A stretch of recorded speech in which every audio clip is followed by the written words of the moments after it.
আসসালামু আলাইকুম রহমতুল্লাহি ওবরকাতুহু।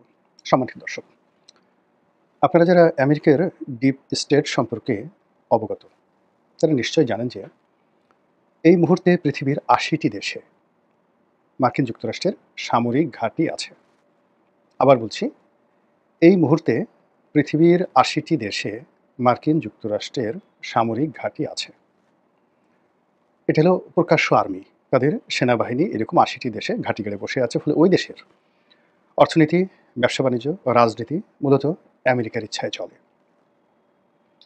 এর বাইরে আমেরিকার একটা গোপন সেনাবাহিনী আছে, যেটিকে বলা হয় সিআইএ।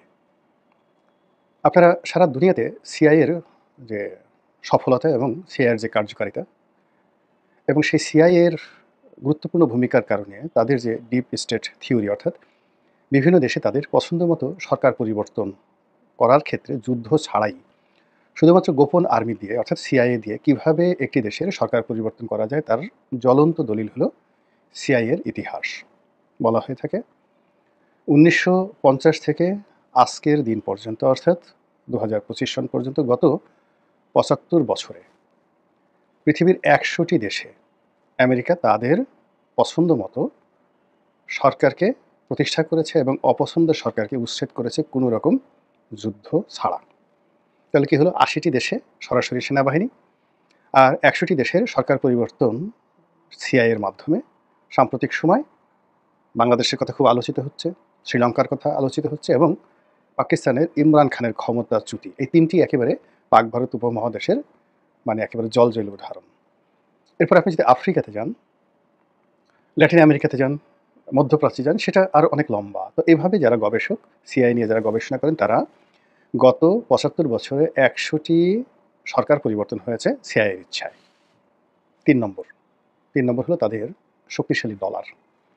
তো তারা এই শক্তিশালী ডলারের মাধ্যমে কত দেশের যে রাজনীতি, অর্থনীতি সব কিছু ভেঙে চুরমার খান করে দিয়েছে, যা নিয়ে যদি ইতিহাস লেখা হয়, এনসাইক্লোপিডিয়া ব্রিটানিকার একটার পর একটা ভলিউম শেষ হয়ে যাবে।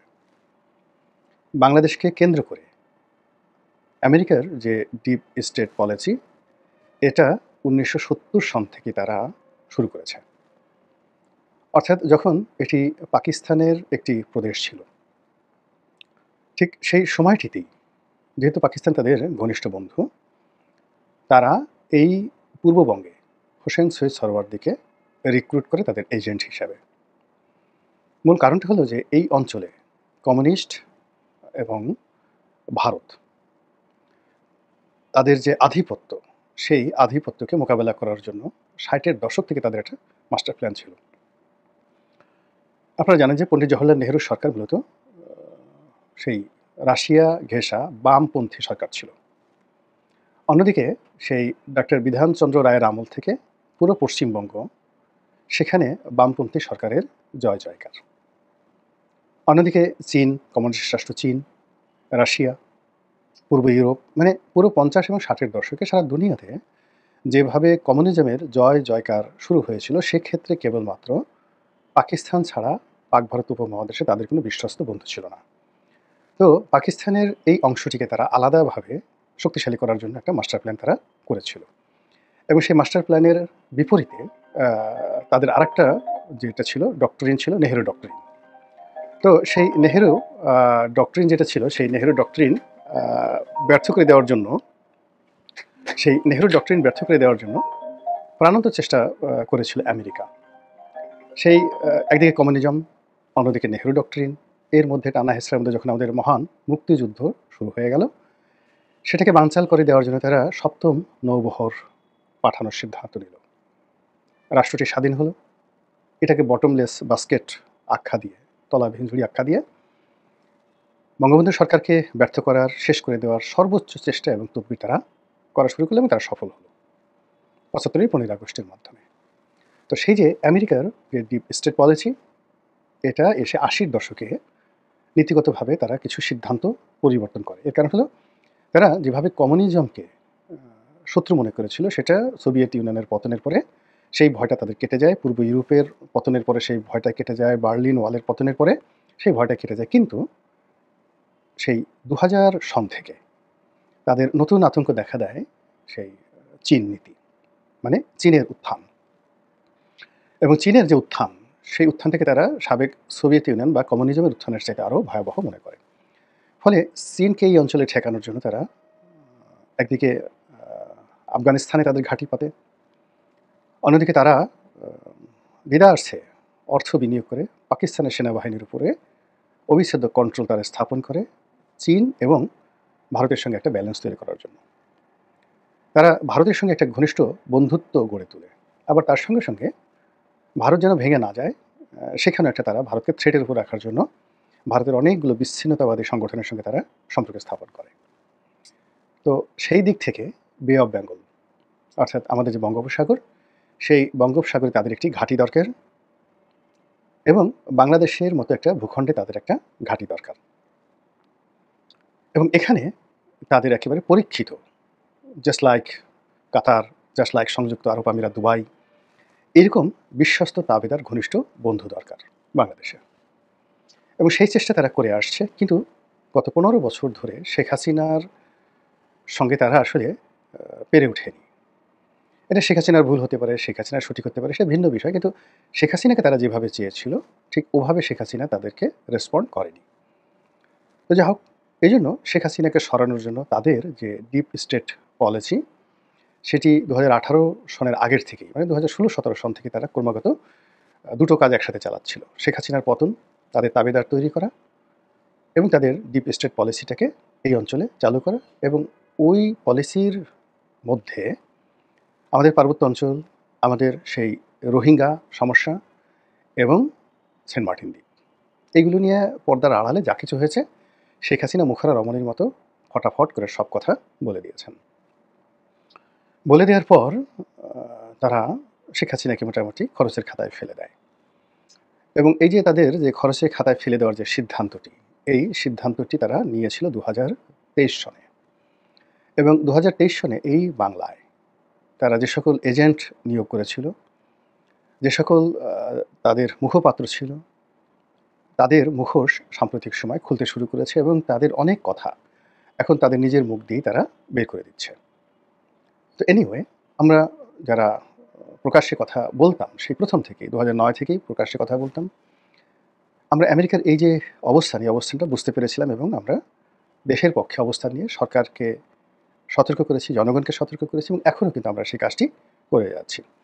ফলে আমাদের মতো কিছু মানুষ যারা সকল পক্ষের শত্রুতে পরিণত হয়েছে, অর্থাৎ আমেরিকার যেভাবে শত্রু, ভারতের শত্রু, শেখ হাসিনার শত্রু, আবার এখন ডক্টর মোহাম্মদ ইউনূসের সরকারের শত্রু না হলেও বন্ধু হওয়ার মতো কোনো রকম যে যোগ্যতা, এটা আমাদের মধ্যে হয়নি কয়েকজনের মধ্যে। ফলে আমরা আমাদের মতো বলে যাচ্ছি। কিন্তু এর মধ্যে একটার পর একটা দুর্ঘটনা ঘটে যাচ্ছে। এই যে জুলাই আগস্ট বিপ্লব হলো, সেই বিপ্লবের পর একটি বছর চলে গেল, এখন আবার নতুন করে 2025 সনের জুলাই এসেছে এবং এই সময়টিতে অনেক নিত্য নতুন কথা বের হয়ে যাচ্ছে। সেখানে ম্যাটিকুলাস ডিজাইন, শেখ হাসিনার পতনের জন্য ম্যাটিকুলাস প্ল্যান, এটা নিয়ে যেভাবে খুব জোরালো কথাবার্তা হচ্ছে। আবার যারা এই প্ল্যানের অন্তর্ভুক্ত নয়, কিন্তু গণতান্ত্রিক পদ্ধতিতে নির্বাচন করে ক্ষমতায় আসার জন্য যারা নিজেদেরকে সবচেয়ে যোগ্য ভাবে, সেই বিএনপির মতো দল, তারা এই ম্যাটিকুলাস প্ল্যানের কিছুই জানতো না। তারা বড় জোর দিল্লির সঙ্গে একটু ঘোরাফেরা করতো, তারা বড় জোর একজন রাষ্ট্রদূতের সঙ্গে একটু বৈঠক করতো, পিটার ডি হাসের সঙ্গে, অর্থাৎ মার্কিন রাষ্ট্রদূতের সঙ্গে যদি তাদের একটা ডিনার হতো, পিটার ডি হাসের সঙ্গে তাদের কোনো আলাপ আলোচনা হতো, ওটাকে তারা মনে করতো একটা বিশাল বিজয়। কিংবা ব্রিটিশ রাষ্ট্রদূত সারা কুকের সঙ্গে তাদের কোনো বৈঠক হয়েছে, ওটাকে তারা সফলতা মনে করতো। কিন্তু এর পেছনে যে জর্জ সরোজ রয়েছে, এর পেছনে যে হাজার হাজার কোটি টাকা বিনিয়োগ হয়েছে এই বাংলায়, এটা আমাদের মতো চোদু পাবলিক দূর থেকে শুনেছেন কিন্তু চোখে দেখেনি। কিন্তু যারা চোখে দেখেছেন তারা এখন যে বিপদ বিপত্তির মধ্যে পড়েছেন। আর অন্যদিকে যারা এই চোদু পাবলিক, যা সরোজের এই টাকার সন্ধান পাননি, মোসাদের এজেন্ট হতে পারেননি, মোসাদের টাকা পাননি, তারা এই যে ম্যাটিকুলাস ডিজাইন এবং আমেরিকার যে পরিকল্পনা, সেই পরিকল্পনাটা এখনও তারা আত্মস্থ করতে পারছেন না। ফলে কী হলো, পুরো রাজনীতির ময়দানটা এখন ঘোলা হয়ে যাচ্ছে। ঘোলা হয়ে এখানে কে ভারতের দালাল, কে মোসাদের এজেন্ট, কে জর্জ সরোজের এজেন্ট, কে আমেরিকার এজেন্ট, কে জঙ্গি, কে আইএসের এজেন্ট, এসব নিয়ে কাদা ছুড়াছুড়ি জঘন্য পর্যায়ের কাদা ছোড়াছুড়ি শুরু হয়ে গেছে বাংলায়। এবং এরই মধ্যে যারা বিনিয়োগ করেছেন তাদের বক্তব্য হলো, মাল দাও, করেই ফেলো, যা কিছু করেছি তার প্রতিদান দাও।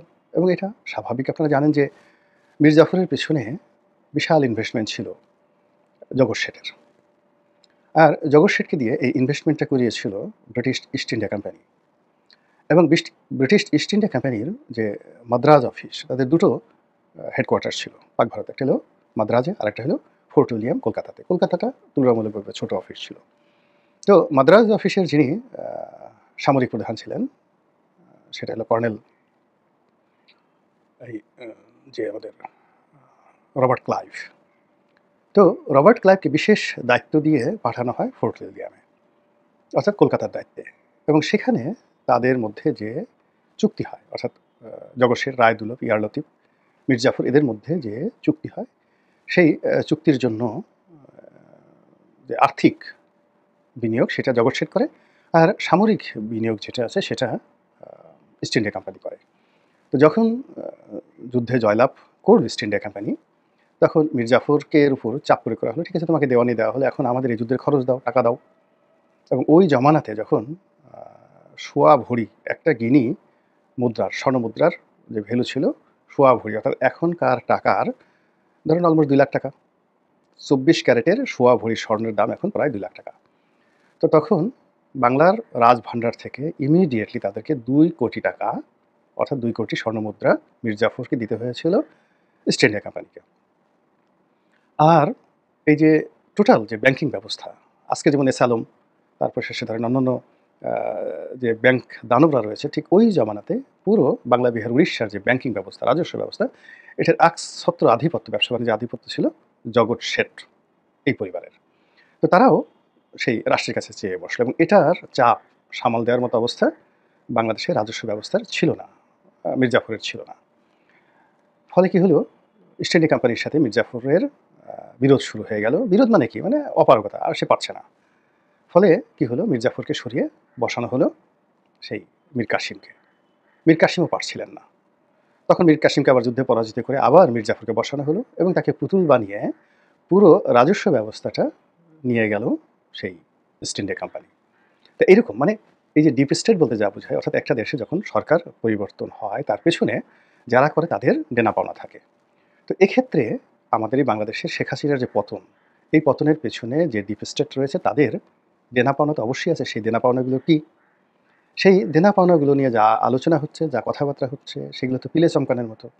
যাদের মধ্যে ন্যূনতম দেশপ্রেম আছে, যাদের মধ্যে জাতিসত্তা বোধ আছে, যাদের মধ্যে মানচিত্রের প্রতি ভালোবাসা আছে, পতাকার প্রতি অনুরাগ আছে, প্রতিটি মানুষের হৃদয় ঠিক বিষাক্ত হয়ে গেছে। প্রতিটি মানুষের হৃদয় ফুটো হয়ে গেছে, সেখান থেকে রক্ত বের হচ্ছে, যে কথাগুলো শোনা যাচ্ছে না।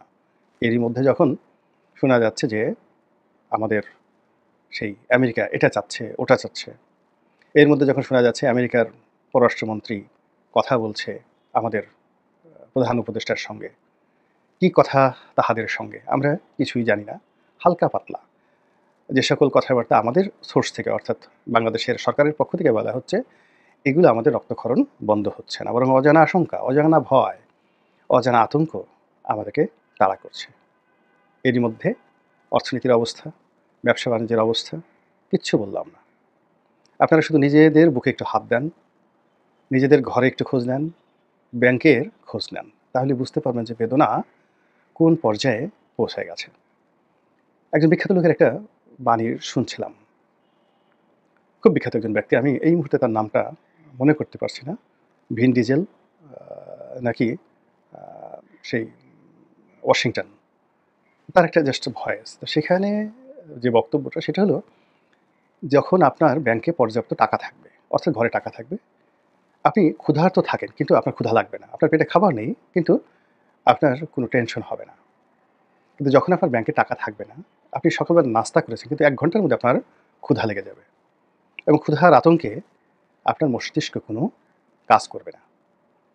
এখন আমরা যারা 18 কোটি জনগণ, খেটে খাওয়া মানুষ, আমাদের তো লন্ডন আমেরিকাতে ব্যবসা বাণিজ্য নেই। এই রাষ্ট্রের যতটুকু আমাদের সামর্থ্য আছে আমরা তো দিয়েছি, রাষ্ট্র থেকে আমরা কিচ্ছু নেইনি, আমজনতা আমরা কিছু নেইনি। আমাদের রিকশাওয়ালা একটা বিড়ি খায়, সে রাষ্ট্রকে টাকা দেয়। একজন বুয়া সে জর্দা খায়, সে রাষ্ট্রকে টাকা দেয় এবং সেই টাকা দিয়েই কিন্তু বন্দুক, বোমা, গুলি কেনা হয়। সেই টাকা দিয়েই আমাদের পররাষ্ট্র উপদেষ্টা, আমাদের প্রধান উপদেষ্টা, আমাদের সাবেক প্রধানমন্ত্রী, আমাদের রাষ্ট্রপতি বিদেশে যায়। এই দৈনিক সেই ৳১০,০০,০০০ রুম ভাড়া, এরকম ভাড়া হোটেলে থাকে আমাদের টাকা দিয়ে। আমরা এই রাষ্ট্র থেকে শুধু একটু নিরাপত্তা চাই। তো সেই রাষ্ট্রের মধ্যে যখন শকুনের সেই থাবা পড়ার আশঙ্কা দেখা দেয়, তখন অনেকেই রুরাল দেওয়ার জায়গা থাকে। আমরা কোথায় যাব বলেন? আল্লাহ আমাদের সবাইকে হেদায়েত দান করুন এবং হেফাজত করুন। আসসালামু আলাইকুম ওয়া রাহমাতুল্লাহি ওয়া বারাকাতুহু।